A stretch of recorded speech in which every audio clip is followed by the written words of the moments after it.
Good morning বন্ধুরা, Riya lifestyle চ্যানেলে তোমাদের সবাইকে অনেক অনেক স্বাগত। চলে এলাম নতুন একটা ব্লগ নিয়ে। তোমরা সবাই কেমন আছো? আশা করি ভালো আছো। আমরাও ভালো আছি, সুস্থ আছি। তো এখন বাজছে সকাল 6টা আর আমি আমার ব্লগটা এখন থেকে স্টার্ট করলাম। তোমরা দেখতে থাকো, আশা করি তোমাদের দেখতে ভালো লাগবে।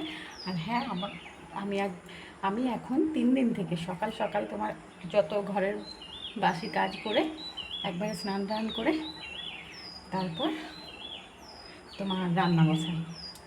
তো যেহেতু কাল তো আমার বাপি এসছে, তোমরা তো দেখলেই, তাহলে কালকেও সকাল সকাল স্নান করেছিলাম আর তার আগের দিনেও সকাল সকালেই স্নানটা করেছিলাম। আর আজকেও তোমার সকাল সকালে স্নান করে নিয়েছি। তো চলো তোমরা দেখতে থাকো আর সারাদিনে কী করছি না করছি। তবে আজ একটু মনটা খারাপ আছে, কারণ আজকে বাপি ভাই দুজনেই চলে যাবে। তো যাই হোক, চলো তোমরা পুরো ব্লগটা দেখতে থাকো। তো এই যে দেখো, এখন আমার বাপি এবারে বেরিয়ে পড়বে। তো তার আগে দেখো, এখানে একটা টবে ছোট্ট মতন বেগুন গাছ হয়েছে, তোমাদেরকে তো দেখিয়েছিলাম। তো দেখো, সেই বেগুন গাছে বেশ ভালো বেগুন ধরেছে। তো এখন যেহেতু আমার বাড়িতে শ্বশুরমশাই নেই, তো শ্বশুরমশাই বেশি বেগুন খেত। তো বেগুন পোস্ত, বেগুনের তরকারি এসব শ্বশুরমশাইকে করে দেওয়া হতো। তো যেহেতু শ্বশুরমশাই বাড়িতে নেই, তাই ভাবলাম যে বেগুনগুলো বাপিকে দিয়ে পাঠিয়ে দিই ওখানে। এই বাপি রেডি হয়ে বসে আছে এখানে, আর মাম্মামও পাশে পড়তে বসেছে। তো ওর কাছে কেউ না বসে থাকলে ও কিন্তু এদিক ওদিক তাকাতে থাকে। আর এখানে বাপি দেখো আমার শ্বশুরমশাইয়ের সাথে কথা বলছে।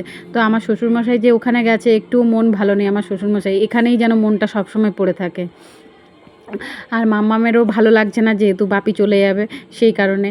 তো যাই হোক, দেখো সেই টাইমটা চলে এসছে যে আমার বাপি ভাই দুজনে চলে যাচ্ছে। আর দেখো, আরেকটা দুঃখের কারণ কি, যে আমার প্রগোসোনাকে ওরা নিয়ে যাচ্ছে। তো প্রগোসোনাকে নিয়ে যাচ্ছে কেন? কারণ প্রগোসোনা না এখানে খুব ভয় পাচ্ছিল। কী যে হয়েছিল ওর, মানে প্রচণ্ড ভয় পাচ্ছিল। তো সেই কারণে দেখো, পোগোকে আমার ভাই বললো যে দে, এখন আমি ওকে নিয়ে যাচ্ছি। পোগোকে জানো তো, আমার ভাই নিয়ে এসেছিলো, মানে ওই তোমার 1 মাসের বা 20-25 দিনের বাচ্চা। তো নিজের সন্তানের মতো করে ওকে বড় করেছি, তো তাই আজ ভীষণ খারাপ লাগছে। আচ্ছা ওখানে ঠিক আছে না, ইয়াকে নিয়েই চলে যাবে। হ্যাঁ হ্যাঁ একজনা পদ্মাটি, একজনা কিসনে কানা। হ্যাঁ। তো চলো এবারে বাপি চলে যাচ্ছে আর কি। তো মাম্মামকে যেহেতু চাপিয়েছে, আর তো সেহেতু আমরা একটু এগিয়ে যাব। এই যে দেখো, নতুন ঘরের সামনে চলে এসছে। আর এই যে এখানে দেখো, বাপি ওদের দুজনকে নামিয়ে দিচ্ছে। বেশ মনটা খারাপ লাগছে, কারণ বাপি খুব একটা তো আসে না, বেশিরভাগ আমার ভাইই আসে। তো যাই হোক দেখো, তো মানে সে আসার, মানে আসবো সেই মুহূর্তটাই ভালো। এসে যে চলে যায় সেটা খুবই কিন্তু খারাপ লাগে, বিশেষ করে মেয়েদের। তোমরা যারা শ্বশুর বাড়িতে থাকে, যারা, তারা তো বুঝতেই পারছো যে কতটা মন খারাপ লাগে। বাবা মা এলে আবার এসে যদি চলে যায়, সেটা খুবই খারাপ লাগে। এক তো না আসে সেটা কিছু মনে হয় না, আর যদি আসে তখন কিন্তু ভীষণ মনটা খারাপ লাগে। তো এই যে দেখো, এখানে আমার মা আমাকে তোমার তেলের আচার দিয়ে পাঠিয়েছে। তো দেখো, 1 জার তেলের আচার দিয়েছে। তো আমাদের এই বাড়িতে তোমার এই কাচের শিশিটাতে তেলের আচার ছিল। তো আমি কি করেছি, ছোট একটা কাচের জারে সেই তেলের আচারটা ঢেলে রেখে দিয়েছিলাম। আর এই কাচের জারটা ভালো করে ধুয়ে এটা রোদে শুকোতে দিয়েছিলাম। তো দিদা এখন দেখো সেই বসে বসে এটা আর কি তেলের জারটাতে রেখে দিচ্ছে।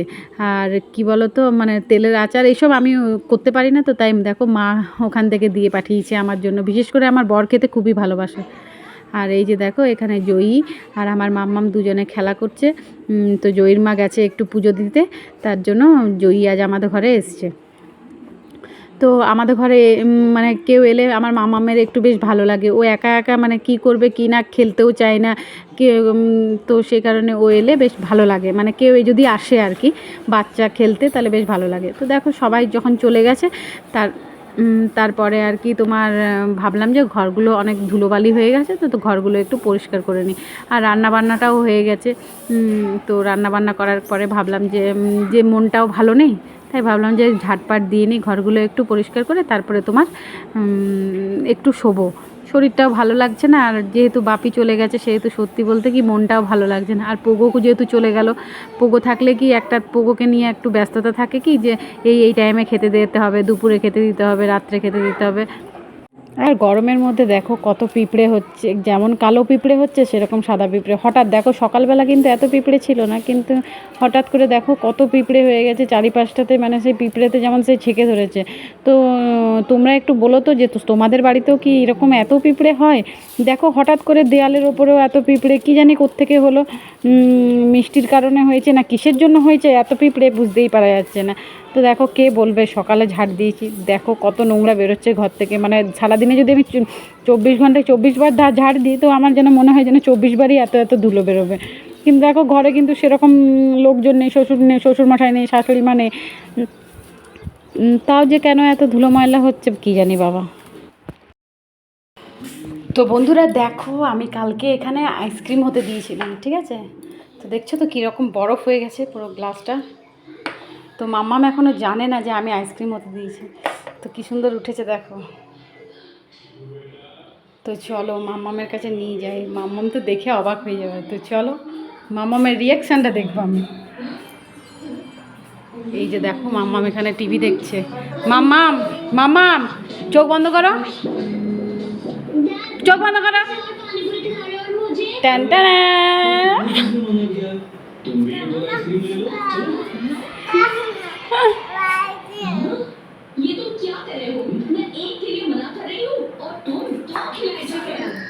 গ্লাসে করেছিলাম, ভালো লাগছে মাম্মাম?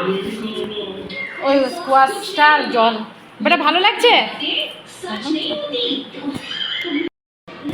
কি দেখা দেখা हर साल की तरह इस साल भी तुम दोनों पार्टिसिपेट करोगे ना? हाँ, फैंसी ड्रेस कंपटीशन पार्टिसिपेट तो जरूर करूँगा। আর এদিকে দেখো আজকে আমার বর এমআর থেকে জিনিস নিয়ে এসছে। জিনিস বলতে আমাদের গ্রামেই আছে গাড়ি, তো ওখানেই দেয়। তো চাল আর আটা দেয়, এর থেকে অন্য কিছু জিনিস দেয় মানে দেয় না আর কি, চালটা আর আটাটাই দেয়। আর আমার বাবার বাড়ির ওখানে কিন্তু অনেক কিছুই দেয়, যদিও আমার বাবাও আমার বাপি ওরা পায় না, মানে আমার বাপি কাকা কাকিমা ওরা কেউ পায় না, শুধু একমাত্র মেজো কাকা মেজো কাকিমা পায়। তো যাই হোক, তো এই যে দেখো আটাগুলোকে একটা ড্রামের মধ্যে ভালো করে রেখে দিচ্ছি, কারণ যেহেতু ধরো গায়ে আছে, আর যে বাড়িতে শাশুড়ি মানে শাশুড়ি মা থাকলে কি একটা ঘাটা ফাটা হয় আর কি। আর আমি অত ঘাটা ফাটা করতেও পারি না, আর বিশ্বাস করো মাটির উনুনে আমি কোনো দিন কোনো কাজ করিনি, তো তার জন্য মাটির উনুনটা আমার ভীষণ ভয় লাগে।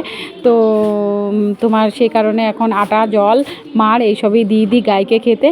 তো এই যে দেখো, আর তোমার আর আগে তোমার উনুনে রান্না হতো, তাই ঘাটা মাড় এসব দেওয়া হতো, আর এখন তো উনুনও রান্না হয় না, সেই জন্য আর করাও হয় না। তো এই যে দেখো তোমার বিকেলে তোমার রুটি করে নিই, তোমরা তো জানোই। তো কদিন আমি এখন সন্ধেবেলা করছিলাম আর কি, মানে 7টা 7:30 নাগাদ। তো যা গরম পড়েছে সেই জন্য আর সন্ধেবেলা করতে ইচ্ছে করে না। তো দেখো তাওয়াটা মানে প্রচুর তোমার পুড়ে গিয়েছিল।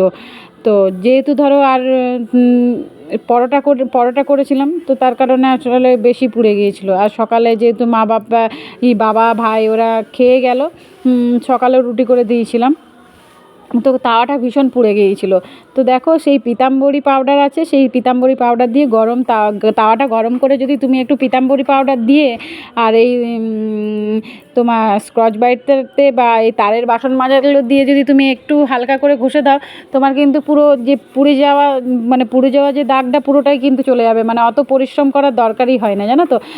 আর যেহেতু আমি এক হাত দিয়ে করছি, সেহেতু একটু অসুবিধা হচ্ছে, কারণ ভিডিওটা আমাকেই করতে হচ্ছে তো এক হাতে, তো সেই জন্য একটু অসুবিধা হচ্ছে। না হলে তোমার এক হাতে যদি হ্যান্ডেলটা ধরা হয় আর আরেক হাতে যদি মাজা হয়, তাহলে কিন্তু খুব সুন্দর পরিষ্কার হয়, জানো তো। আর অত পরিশ্রমও করতে হয় না, আর মানে এমনি পরিষ্কার হয়ে যায়, জাস্ট হালকা হাতে একটু ডলে দিলেই হলো। তো এই যে দেখো মানে মোটামুটি পরিষ্কার হয়েছে, যেহেতু ধরো এক হাতে বললাম যে তোমাদেরকে এক হাতে করলাম, সেহেতু একটু কম পরিষ্কার হলো, নাহলে তোমার এমনিতে খুব সুন্দর পরিষ্কার হয়ে যায়। আর এর উপরে যদি হালকা করে তুমি তেল লাগিয়ে দাও, তাহলে কিন্তু এমনি পরিষ্কার হয়ে যায়। দেখো তাও অনেকটা পোড়াটা গেল। তা অন্য দিন তোমাদেরকে আরেকবার ভালো করে দেখাবো যে আমি কেমনভাবে পরিষ্কার করি।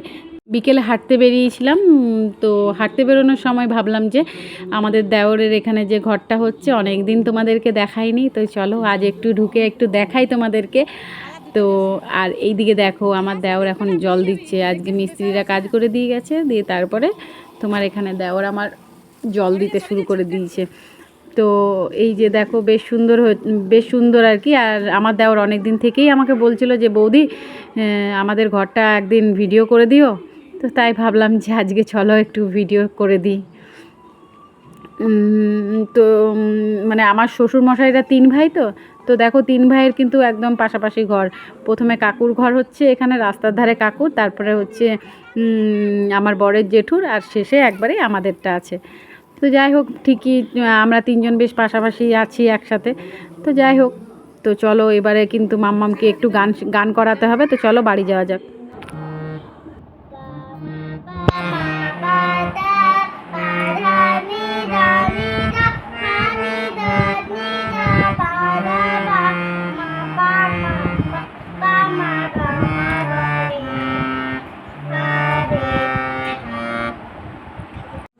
তো এই যে দেখো মাম্মাম তোমার এখন যেহেতু হারমোনিয়ামটা নিয়ে এসছে, তো মাম্মামের এখন বেশ ভালো, এখন একটু মানে সে বলে না বাচ্চাদের একটু নতুন নতুন জিনিস দেখলে একটু ইন্টারেস্টটা বেশি লাগে। তো দেখো সেই আর কি, আমার মাম্মাম এখন মানে হারমোনিয়াম পেয়ে কিন্তু এখন নতুন নতুনে বেশ ভালোই গানটা করছে আর কি। তো দেখো গানের রেওয়াজ করানোর পরে মাম্মাম এখন পাশের রুমে পড়তে বসেছে। তাই ভাবলাম আমি একটু মানে আমাদের নিচে তো 2টো রুম, সেহেতু মাম্মাম একটা রুমে পড়ছে আর পাশের রুমে চলে এসেছি আমি। তো এখনও আমরা খাওয়া দাওয়া করিনি, এখন যে দিদাই ওখানে বাইরে টিভি দেখছে আর মাম্মাম আর ওর বাবা দুজন মিলে পড়তে বসেছে আর কি। তো যাই হোক চলো, ভিডিওটা অনেকটাই বড় হয়ে গেছে, ভিডিওটা আর বেশি বড় করব না। তো চলো ভিডিওটা আজ এখানেই শেষ করব, দেখা হচ্ছে অন্য একটা ভিডিওতে। তো ততক্ষণ সবাই ভালো থেকো, সুস্থ থেকো। আর হ্যাঁ, চ্যানেলটাতে যারা নতুন আছো তারা প্লিজ চ্যানেলটা আমার সাবস্ক্রাইব করো, আর প্লিজ লাইক কমেন্ট শেয়ার তো অবশ্যই করতে ভুলবেন না। তো যাই হোক চলো, দেখা হচ্ছে নেক্সট একটা ব্লগে। সবাইকে টাটা, গুড নাইট।